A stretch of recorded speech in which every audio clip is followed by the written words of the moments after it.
তো বন্ধুরা, আমরা ঘুরতে গিয়েছিলাম শেরপুরে। মনোরম প্রকৃতির ভিতরে হারিয়ে যাওয়ার ভিতরে ইট পাথরের এই শহর থেকে একটু রিল্যাক্স শান্তি করার জন্য আমি আর আমার ফ্রেন্ড চলে গেছিলাম শেরপুরের এক অজানা ভুতুরে মার্কা এক রাস্তার দিকে। দুনো পাশে গাছপালা দিয়ে ভরপুর, মাঝে মাঝে হুট করে দিয়ে একটা বাড়ির দেখা মিলছে। অবশেষে আমরা একটা ভয়ঙ্কর ভুতুরে বাড়ির ভিতরে একটা ভুতুরে গরু দেখে ফেললাম। তো আমরা আমাদের গন্তব্যে আরও সামনে যাই, দেখি গাইস আমাদের কি হয়, আমাদের সামনে কি অপেক্ষা করছে। তো এরকম সুন্দর একটা প্রাকৃতিক দৃশ্যের ভিতরে এসে আমাদের খুব ভালো লাগছে। তো গাইস, তো বন্ধুরা, তোমরা কে কে এই জায়গাটা চিনো? যারা চিনে থাকো এই লোকেশনটা, শেরপুরের এই রাস্তাটা, তারা অবশ্যই আমাদেরকে কমেন্টের মাধ্যমে এই রোডটার, এই রাস্তাটার নামটা জানাবে। তো আমরা এই রোডটা দিয়ে যাচ্ছি। এই জায়গায় একটা রিসোর্ট আছে যেটার নাম গজনী পাহাড়। তো আমরা সেখানে যাচ্ছি।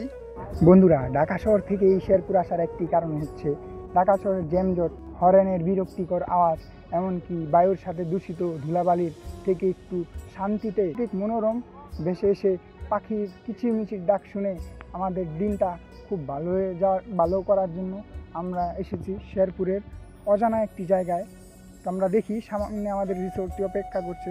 এই রাস্তাটির দুই পাশে রয়েছে সুন্দর সুন্দর পাহাড়, যার সামনে আপনি গেলে দেখতে পারবেন আর কিছুক্ষণ পরে আমরা পৌঁছে যাব সেই আমাদের অতির আগ্রহের সেই পাহাড়, গজনী পাহাড়, যেই পাহাড়ে শোনা গেছে বহু আগে রাজরাজাদের ছিল বহু আকাম কুকামের ফল।